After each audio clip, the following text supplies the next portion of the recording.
Halo semuanya, perkenalkan nama saya Riza Satami, NIM saya 4124 10192. Saya dari kelas B pagi. Di sini saya akan membahas tema wawasan kebangsaan.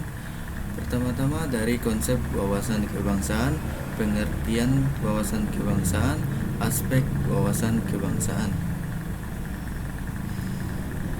Baik, tanpa berlama-lama kita mulai dari konsep wawasan kebangsaan. Wawasan kebangsaan sebagai sudut pandang suatu bangsa dalam memahami keberadaan jati diri dan lingkungannya, yang pada dasarnya merupakan penjabaran dari falsafah bangsa itu sesuai dengan keadaan wilayah suatu negara dan sejarah yang di dalamnya. Wawasan ini menentukan cara untuk bangsa memanfaatkan kondisi geografis, sejarah, sosial budayanya dalam mencapai cita-cita dan menjamin kepentingan nasionalisnya, serta bagaimana bangsa itu memandang diri dan lingkungannya, baik ke dalam maupun keluar. Dalam konteks Negara Kesatuan Republik Indonesia (NKRI), makna dan hakikat serta pengejawatahan wawasan kebangsaan tersebut penting dipahami oleh setiap warga negara Indonesia, khususnya pegawai negeri sipil (PNS), mengingat kebudayaannya sebagai salah satu unsur aparatur negara yang berperan sebagai penekat persatuan bangsa dalam wadah Negara Kesatuan Republik Indonesia. Selanjutnya, pengertian wawasan kebangsaan.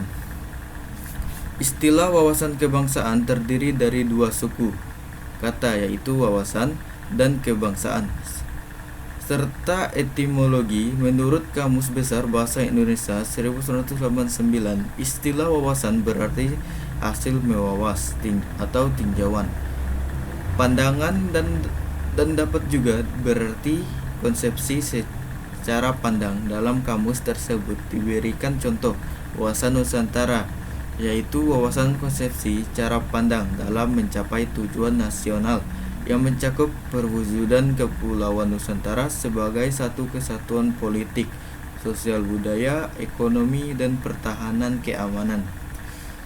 Lebih lanjut, diberikan pula contoh dalam pengertian lain seperti wawasan sosial sebagai kemampuan untuk memahami cara-cara penyesuaian diri atau penempatan diri di lingkungan sosial, walaupun dalam rumusan yang berbeda karena dikaitkan dengan dua subjek yang berbeda, yaitu antara wawasan Nusantara dan wawasan sosial, sebagaimana diutarakan di atas.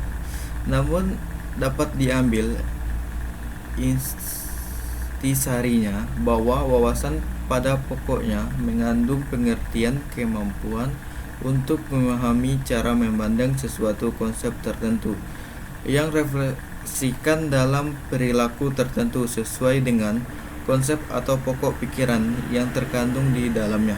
Selanjutnya, mengenai istilah kebangsaan yang berasal dari kata bangsa, dapat mengandung arti ciri-ciri yang menandai golongan bangsa tertentu, dan dapat pula mengandung arti kesabaran diri sebagai warga dari suatu bangsa. KKBI 1989 dalam kaitan dengan pengertian yang terakhir ini. Faratovi 1993 memberikan pengertian kebangsaan sebagai tindak tanduk kesabaran dan sikap yang memandang diri sebagai suatu kelompok bangsa yang sama dengan keterkaitan sosial kultural yang disepakati bersama. Berdasarkan wawasan kebangsaan itu, dinyatakan pula bahwa wawasan kebangsaan adalah suatu wawasan yang mementingkan kesepakatan, kesejahteraan, kelemahan, dan keamanan bangsanya sebagai titik tolak dalam berfalsafah, berencana, dan bertindak. Dan yang terakhir, aspek wawasan kebangsaan. Dalam rangka menerapkan konsep wawasan kebangsaan pada Seminar Pendidikan Wawasan Kebangsaan 1993 Dikemukakan perlunya dipahami dua aspek sebagai berikut. Aspek moral. Konsep wawasan kebangsaan menyatakan adanya perjanjian diri atau konsumen pada seseorang atau masyarakat untuk bekerja bagi kelanjutan eksistensi bangsa dan bagi peningkatan kualitas kehidupan bangsa. 2. Aspek intelektual.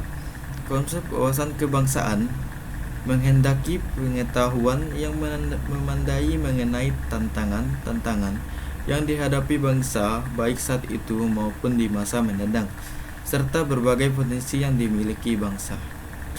Kesimpulannya dari wawasan kebangsaan ialah Indonesia yang luar begitu kaya dengan keberadaan dan kekayaan alam.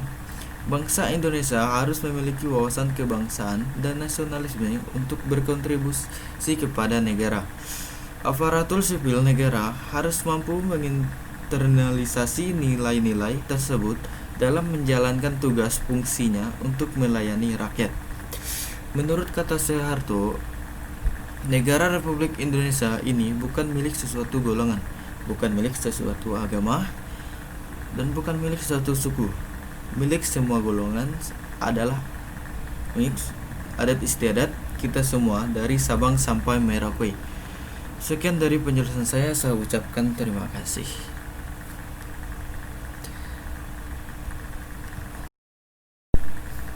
Menurut kata Soeharto, negara Republik Indonesia ini bukan milik sesuatu golongan, bukan milik sesuatu agama, bukan milik sesuatu suku, milik sesuatu golongan adat istiadat kita semua dari Sabang sampai Merauke. Sekian dari saya ucapkan terima kasih.